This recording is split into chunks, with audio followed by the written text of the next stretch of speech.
ନମସ୍କାର, ଜୟ ଜଗନ୍ନାଥ। ଆସନ୍ତୁ ଜାଣିବା ତମ୍ବା ବୋତଲ ଓ କାଚ ବୋତଲ, ଏଇ ଯେଉଁ ଦୁଇଟି ବୋତଲରେ ଆମେ ଯେଉଁ ପାଣି ପିଇବା, ସେଇ ବୋତଲ ଦ୍ୱାରା ଆମ ଶରୀରରେ କେଉଁଟା ହିତକର ବେଶୀ ଚାଲନ୍ତୁ ଜାଣିବା। ତମ୍ବା ପାଣିରେ ଜୀବାଣୁ କମ୍ କରିପାରେ। ତମ୍ବାରେ ପ୍ରାକୃତିକ ଆଣ୍ଟିମାଇକ୍ରୋ ବାଇଲ ଗୁଣ ଥାଏ। ତମ୍ବା ବୋତଲରେ କିଛି ଘଣ୍ଟା ପାଣି ରଖିଲେ କିଛି କ୍ଷତିକାରକ ଜୀବାଣୁ ନଷ୍ଟ ହୋଇପାରେ। ଏହି ପାଣିକୁ ଅଧିକ ସୁରକ୍ଷିତ କରିଥାଏ। ପାନ କରିବା ଦ୍ୱାରା ସ୍ୱାସ୍ଥ୍ୟ ଲାଭ ମିଳିଥାଏ। ପାଚନ ଶକ୍ତି ଉନ୍ନତିରେ ସହାୟତା ହୋଇଥାଏ। ଆୟୁର୍ବେଦିକ ଅନୁଯାୟୀ ତମ୍ବାରେ ରଖାଯାଇଥିବା ପାଣି ପାଚନ ପ୍ରକ୍ରିୟାକୁ ସହଯୋଗ କରେ। ସକାଳେ ଖାଲି ପେଟରେ ତମ୍ବା ପାଣି ପିଇଲେ ଖାଦ୍ୟ ହଜମ ସହଜ ହୁଏ। ପେଟ ସମ୍ବନ୍ଧୀୟ କିଛି ଛୋଟ ଛୋଟ ସମସ୍ୟା ମଧ୍ୟ କମିଯାଏ।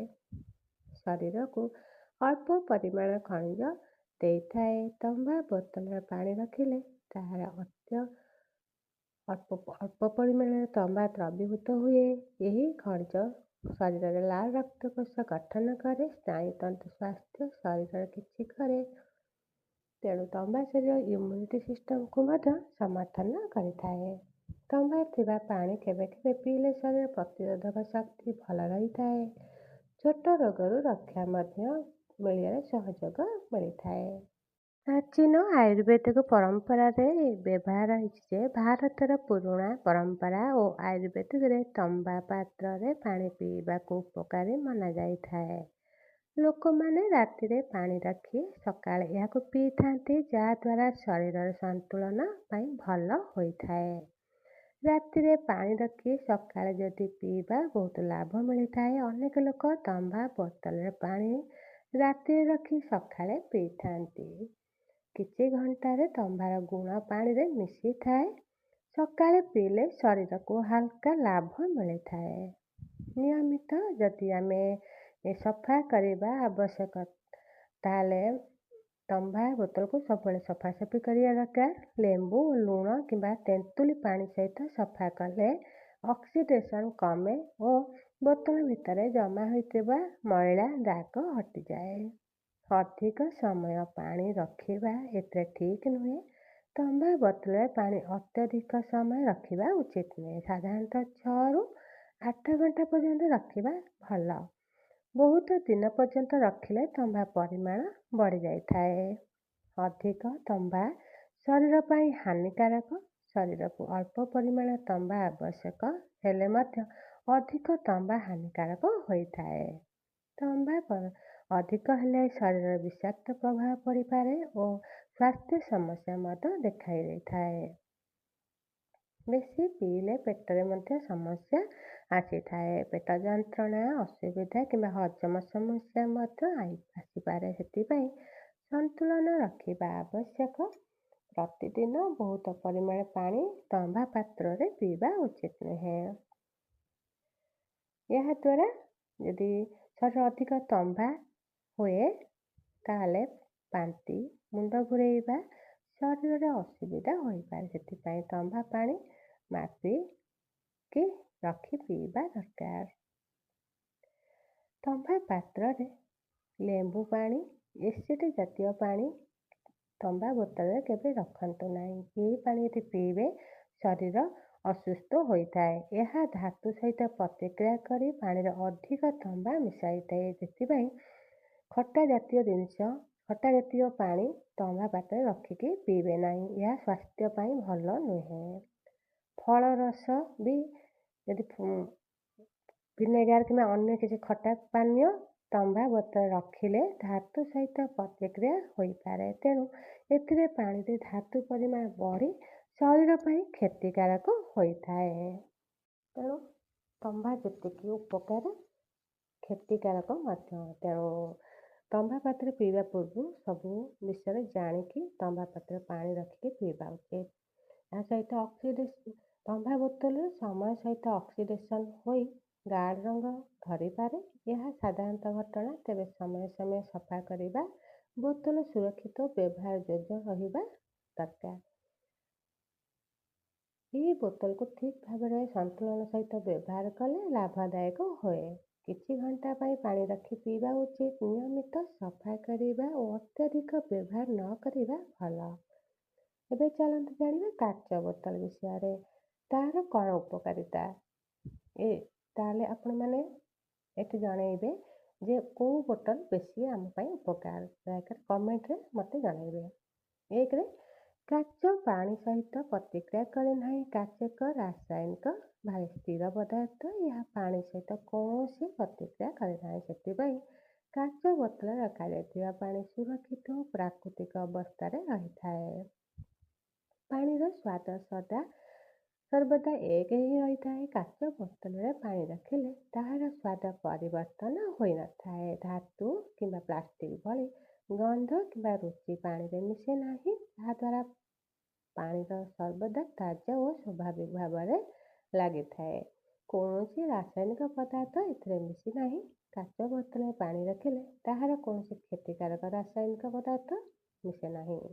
ଏହି କାରଣରୁ କାଚକୁ ପାନୀୟ ଜଳ ସଂରକ୍ଷଣ ପାଇଁ ସବୁଠାରୁ ସୁରକ୍ଷିତ ବିକଳ୍ପ ଭାବେ ଦେଖାଯାଇଥାଏ।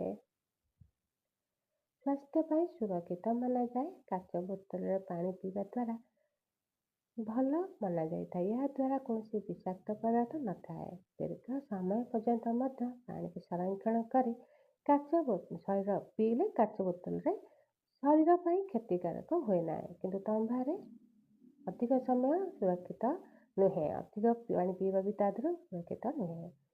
ଗନ୍ଧ କିମ୍ବା ଦାଗ ଧରେ ନାହିଁ। କୋଉଥିରେ ନା କାଚ ବୋତଲରେ। କାଚରେ ଛିଦ୍ର ହିଁ ନଥିବାରୁ ଏହା ଗନ୍ଧ, ସ୍ୱାଦ କିମ୍ବା ଦାଗ ଶୋଷଣ କରେ ନାହିଁ। ଏହା ଫଳରେ ବୋତଲରେ ରଖାଯାଇଥିବା ପାଣି ସର୍ବଦା ପରିଷ୍କାର ଓ ତାଜା ରହିଥାଏ। ଏହାକୁ ସହଜରେ ସଫା କରି ହୁଏ। କାଚ ବୋତଲ ସଫା କରିବା ବହୁତ ସହଜ ହୋଇଥାଏ। ସାଧାରଣତଃ ପାଣି ଓ ସାବୁନ ସହିତ ଧୋଇଲେ ବୋତଲ ପରିଷ୍କାର ହୋଇଯାଏ। ଏହାର ମଇଳା କିମ୍ବା ଜୀବାଣୁ ଦୀର୍ଘ ସମୟ ରହିବା ସମ୍ଭାବନା ବହୁତ କମ୍ ଥାଏ। ଅନେକ ଥର ପୁନର୍ବ୍ୟବହାର କରିପାରିବେ। କାଚ ବୋତଲ ଦୀର୍ଘ ସମୟ ଧରି ବ୍ୟବହାର କରି ହୋଇଥାଏ। ଏହାର ଗୁଣ କେବେ ଖରାପ ହୁଏ ନାହିଁ। ଏହା ଦୈନନ୍ଦିନ ବ୍ୟବହାର ପାଇଁ ଉପଯୋଗୀ ହୋଇଥାଏ।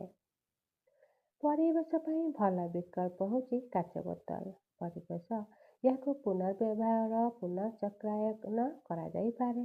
ଯାହା ପ୍ଲାଷ୍ଟିକ ପ୍ରଦୂଷଣ ଯେଉଁ ହେଉଛି ପ୍ଲାଷ୍ଟିକ ବୋତଲ ଦ୍ୱାରା ତାହା ଆମକୁ ସାହାଯ୍ୟ କରିଥାଏ।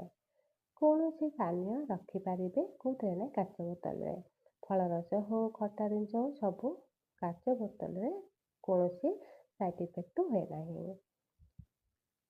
କାଚ ପାନୀୟ ସହିତ ପ୍ରତିକ୍ରିୟା କରେ ନାହିଁ। ତେଣୁ ଏହାକୁ ସବୁ ପାନୀୟରେ ପାଇଁ ସୁରକ୍ଷିତ ହୋଇଥାଏ। ଏହା ଧାତୁ ଭଳି କୌଣସି ବି ପ୍ରତିକ୍ରିୟା ହୁଏ ନାହିଁ।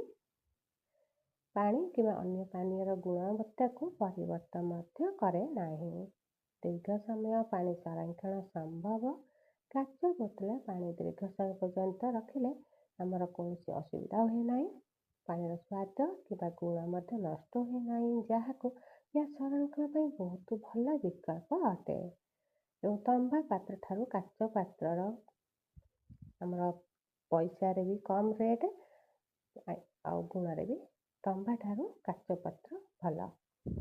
ଗରମ କିମ୍ବା ଥଣ୍ଡା ପାଣି ରଖିଲେ ମଧ୍ୟ ଏହାର କୌଣସି ଅସୁବିଧା ହୁଏ ନାହିଁ। ଗରମ କିମ୍ବା ଥଣ୍ଡା ପାଣି ଦେଲେ ବୋତଲ ଫାଟିପାରେ। ଅଧିକ ଗରମ ପାଣି ହଠାତ୍ ଦେଇଦେବ, ଅଧିକ ଥଣ୍ଡା ପାଣି ଦେଇଦେବ, ତାହେଲେ ଅଧିକ ଦେଲା ମାନେ ଫାଟିଯାଏ। ତେଣୁ ହାଲକା ଉଷୁମ ପାଣି କାଚ ବୋତଲରେ ରଖିବା ଦରକାର। ପୁରା ଗରମ ଯଦି ଆମେ କାଚ ବୋତଲରେ ଯେକୌଣସି ଜିନିଷ ପୁରା ହଠାତ୍ ଥଣ୍ଡା କରିକି ଢାଳିଦେବା ତାହେଲେ ଫାଟି ଯାଇଥାଏ। କାଚ ବୋତଲ ସହଜରେ ଭାଙ୍ଗିପାରେ। ତେଣୁ ତାକୁ ଟିକେ ସୁବିଧା ଓ ସହଜ ହେଇକି ଦେଖିବା ଦରକାର। ଯଦି ଏହା ଭୂମିକୁ ପଡ଼ିଯାଏ ଏହା ଜୋରରେ ଭାଙ୍ଗି ଯାଇଥାଏ। ତେଣୁ ତାକୁ ଟିକେ ସୁରକ୍ଷା ଭାବରେ ରଖିବା ଦରକାର। କାଚ ବୋତଲ ଯେତେବେଳେ ଆମେ ୟୁଜ୍ କରୁଛନ୍ତି ସାବଧାନତା ସହିତ ଦରକାର ଆକୁ ୟୁଜ୍ କରିବା। ଅସାବଧାନ ହେଲା ମାନେ ଇଏ ଭାଙ୍ଗିଯାଏ। ଏହା ଟିକେ ବି ଜୋର ଚୋଟ ଲାଗିଲା ମାନେ ଭାଙ୍ଗିଯାଏ। ପ୍ରତିଦିନ ବ୍ୟବହାର ପାଇଁ ଭଲ ବିକଳ୍ପ। ସମସ୍ତ ଦିଗକୁ ଦେଖିଲେ କାଚ ବୋତଲ ପ୍ରତିଦିନ ପାଣି ପିଇବା ପାଇଁ ବହୁତ ଭଲ। ଏହା ସୁରକ୍ଷିତ ପରିବେଶ ପାଇଁ ମଧ୍ୟ ବହୁତ ଉପକାର। ତେଣୁ ଆମେ ଏଇ ଦୁଇଟି ବୋତଲ ଭିତରେ ଯଦି ଆମେ ଫାଷ୍ଟ ଚୁଜ୍ କରିବା ତାହେଲେ କାଚ ବୋତଲ ସବୁଠୁ ଭଲ। ଏହା ଶରୀର ପାଇଁ ବହୁତ ଉପକାରୀ।